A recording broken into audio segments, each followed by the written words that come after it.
Okay, so first video of 2026, and this is actually going to be the very last video probably that I film in my home office space that you've seen on the channel probably for the last few years, and that is because I just got the keys to this studio right here, which has been a long time coming, something I'm very excited about. It's a big change for me. I'm gonna bring you back here later in the video, give you kind of a quick tour, talk about my plans for this place, but wanted to kick things off this year with the very first video talking about three things specifically, these lessons that I learned or was kind of reminded of last year that came as a result of the year really not kind of going as planned. It was still a pretty productive year of photography. You know, there were a lot of things that happened that I'm happy about, that I'm grateful for, you know, doing this YouTube channel again for another year, but it just looked very different than I thought it was going to. And there were a bunch of things I told myself I was going to do that I didn't do, and led to me kind of reflecting later in the year and making a few changes to kind of my approach and practice, which have really helped me. So I wanted to talk about these three things today. I think these are important to consider for photographers, at least they have been for me. Maybe you connect with one or a few of them and it helps you out in one way or another. So we'll jump back to the old office, and we're going to start with the first one, which is the importance of experimentation and play.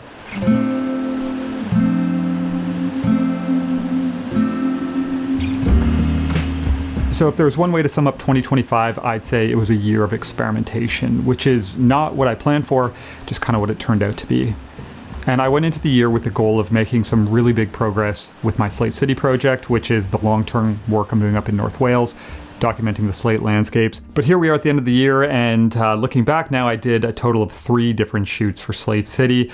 One of them was actually at the end of 2024, just was my first video of 2025, so kind of doesn't count, but regardless, made nowhere near the amount of work that I wanted to. And then also told myself that I was finally going to start kind of pursuing and making work for some other project ideas that I've had for a while that I've spoke about, and also did none of that. And a big reason for this lack of progress is almost right away in 2025. I went into this like 4 or 5 month period. I don't want to say of burnout, but almost just this like low level lack of excitement for the work that typically excites me, that I had big plans for. And it kind of put things on pause, and it was probably due to not taking enough breaks, to just having like a sole focus, not enough diversity in my process, and just kind of, you know, never switching things up. But regardless, it put a lot of things on hold. And, you know, I've been shooting for long enough now that I understand that there's an ebb and a flow to the process, that, you know, things aren't always going to be 100%, you know, to varying degrees for a lot of us. But basically, there will be these periods it's natural to have where you might not feel excited about your work. And almost always when this happens now, my approach is to go into these periods of kind of experimentation or play, where you just detach from the stuff that you typically do and you go and you try new things. And almost always, this is what helps me kind of find my excitement again. But on top of that, it often introduces me to new things that I wouldn't have discovered otherwise. And, you know, there's a bunch of stuff that I tried throughout the year, but 2 things in particular really hooked me. And the first one was trying a completely new format, that being Xpan, which I fell in love with quickly and has influenced a few things moving forward. And initially I just thought this would be a fun thing to try. I was able to borrow a camera from my friends at Camera Store in Finland and shoot with it for a little bit. I did a initial trip up to North Wales and just really had so much fun shooting with this format that is, you know, completely different to what I typically work with. And that inspired a lot of things moving forward. Not long after that first trip, I decided to go up to the north of England to document some of the coastal erosion up there, using the wide aspect ratio, but with a more kind of specific intention to suit the subject matter, that obviously being the coast. And that work's something that really interests me, and that was purely kind of born out of trying something new.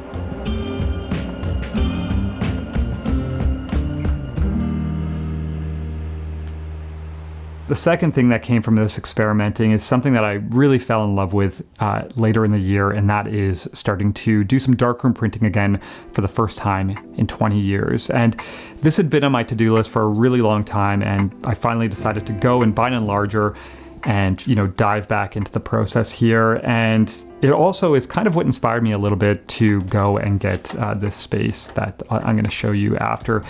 But for me, what hooked me was first the prints themselves, and then also the process. I've always been a big advocate for printing, but doing it in the darkroom truly kind of makes each print feel unique, and I love the work that goes into it. But it's also something where I was a complete beginner again, and am a complete beginner again, diving into something like that where there's so much to learn, I'm making mistakes, it can be very humbling, and I think it's just important to do that regardless where you are in your career, however long you've been doing photography, is just to try these new things and challenge yourself and learn new things as much as possible. So I'm really excited to stick with this in the new year, obviously to expand it, and really would love to get into color printing as well. So excited to dive deeper down the rabbit hole. So this first one, experimenting, like I said, I think is really important. Obviously, it's good to have a process and lock into things and, have your focus and make your work. But I think whenever possible, give yourself these little periods of play. Maybe that's, if you're going through a period of burnout or lacking excitement, or even just every now and then, if it's a day, if it's a couple days, to try something new and just to kind of get out of your routine. I know for me, it's always been beneficial, and specifically when I'm going through these lower points, I know that, periods of experimenting are usually what kind of get me back into the groove again.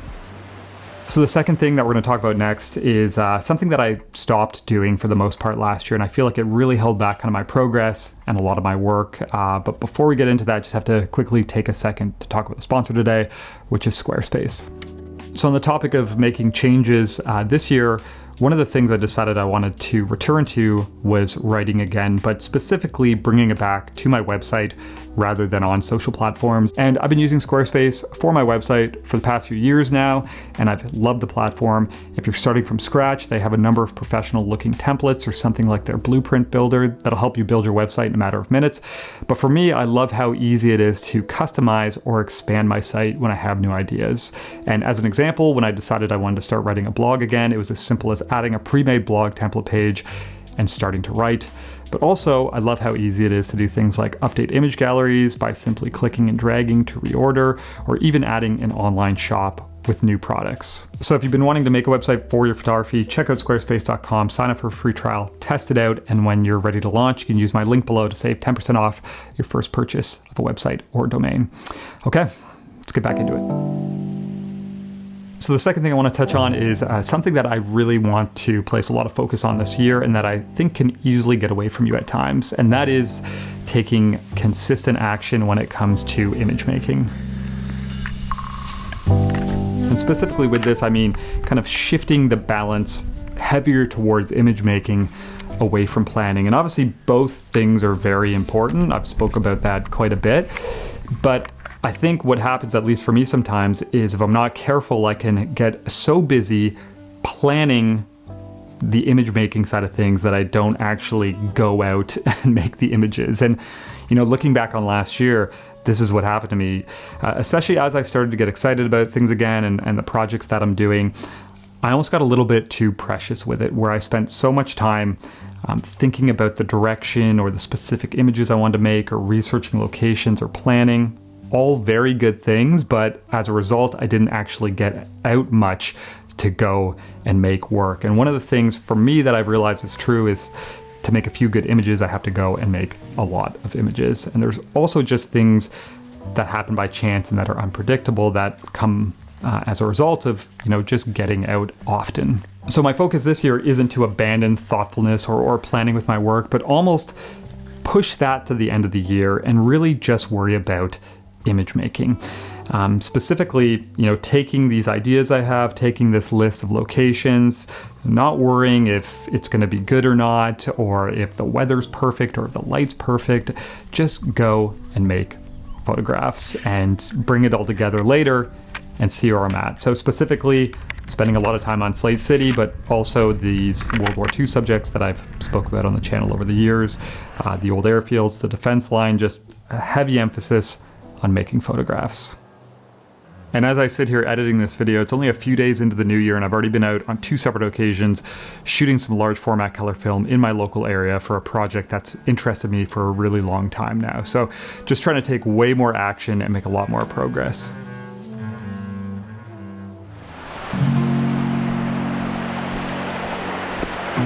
And then the third lesson that I take away from 2025 is something that has been kind of a big change for me and has helped really balance things. And that is bringing some diversity to my photography practice.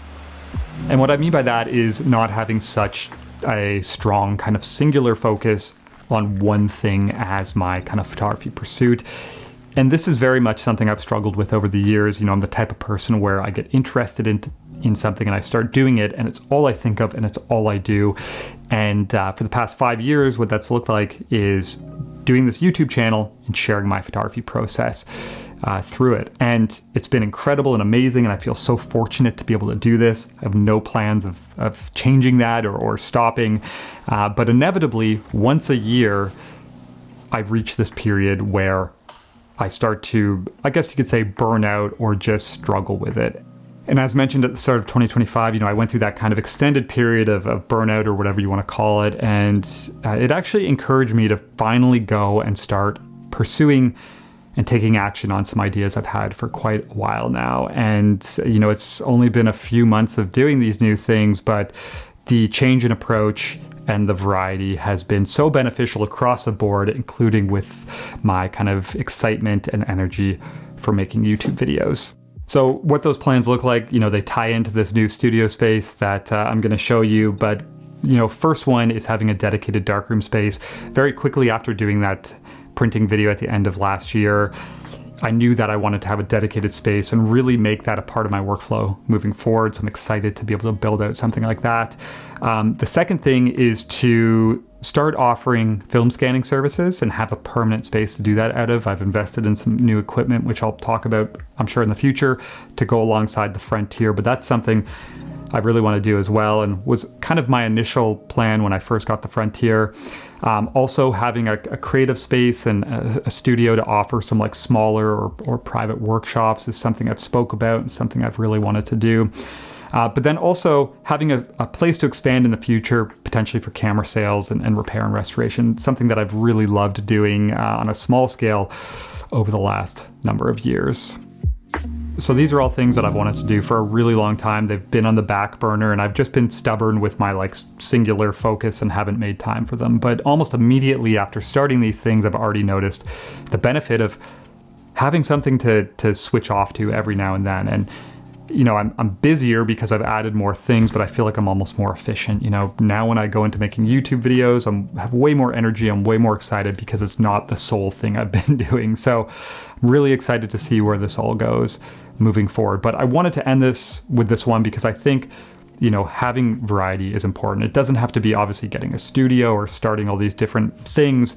It could be even something as simple as, you know, getting into printing, having this, you know, separate outlet from the thing you typically do to go and switch it up every now and then. I think in the long run, it pays off and only makes kind of the end result better. So yeah, excited about this stuff. But that wraps up the 3 things that I wanted to talk about in this video. These are kind of 3 really important takeaways for me, at least from last year, that really influenced a lot of change. And yeah, hopefully there's something you take away from it. But as mentioned, we're going to go check out the studio space now. I think I'm going to have to go in the morning now because it's just about dark out. This took way longer to film than I thought. But yeah, I'll show you that. We'll end the video there. All right, so as promised, going to give you a quick tour of this office space here. So we've just come in, I have the kind of main door behind me, but you enter into this kind of separate office here. This room, which we're going to turn into a dark room. So I have a friend of mine who's going to join me here. He's going to rent part of this space from me. His name's Richard. He works with film, and yeah, we both love the idea of just having this dark room to work out of. We're both printing and developing our own film, but very much kind of, you know, tearing things down and setting up every time. So lots of space in here. We're going to do a sink setup along this wall, some enlargers, hopefully an automatic paper processor for doing color prints that we've been looking at. But yeah, just a nice space where it's always ready to go, which I'm very, very excited about. But after that, you come in this door here to the main space that you would have seen at the start of the video here. So lots of room in here. I love the character of this building. It's this old grain barn with the tall ceilings and the beams and stuff, and some incredibly kind of out of whack sloped floors, which will be interesting. But yeah, lots of space to work with. So first thing is going to be over here, permanent filming area with my desk and gear and equipment. I love the idea of having something that's ready to go.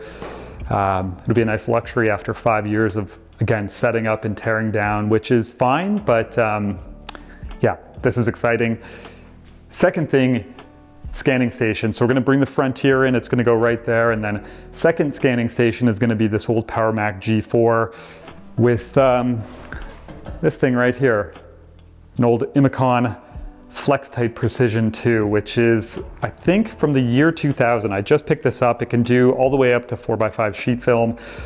Very old school tech, which I love, but I really like the idea of just having these two options, having a Frontier available and also having a Imicon for up to sheet film. So gonna get that up and running pretty soon. It's gonna go there, and then this corner back here is gonna be where I put the camera restoration and repair and sales and packing and storage and all that kind of stuff, which I'm excited about. I've been dabbling with this a little more over the past few months, and it's just been such a nice change, like I said, from my normal kind of work that I do, making videos and going out and shooting personal work. So it's added some variety, which has been, yeah, super refreshing. So yeah, love the idea of having that area here, which is dedicated to it. And then the last thing is just this space over here, which is probably going to be a lounge, like chairs and a couch and photo books and coffee maker and stuff, and just having a place where I can finally start to offer some like one-on-one and some smaller workshops, which I've been planning for like over a year now, but just, yeah, haven't had the right place to do it. So this is really going to change that for me. So that's going to go there. But yeah, that is basically a very quick tour of the space. I'll probably share, you know, some of the build as I start putting this all together.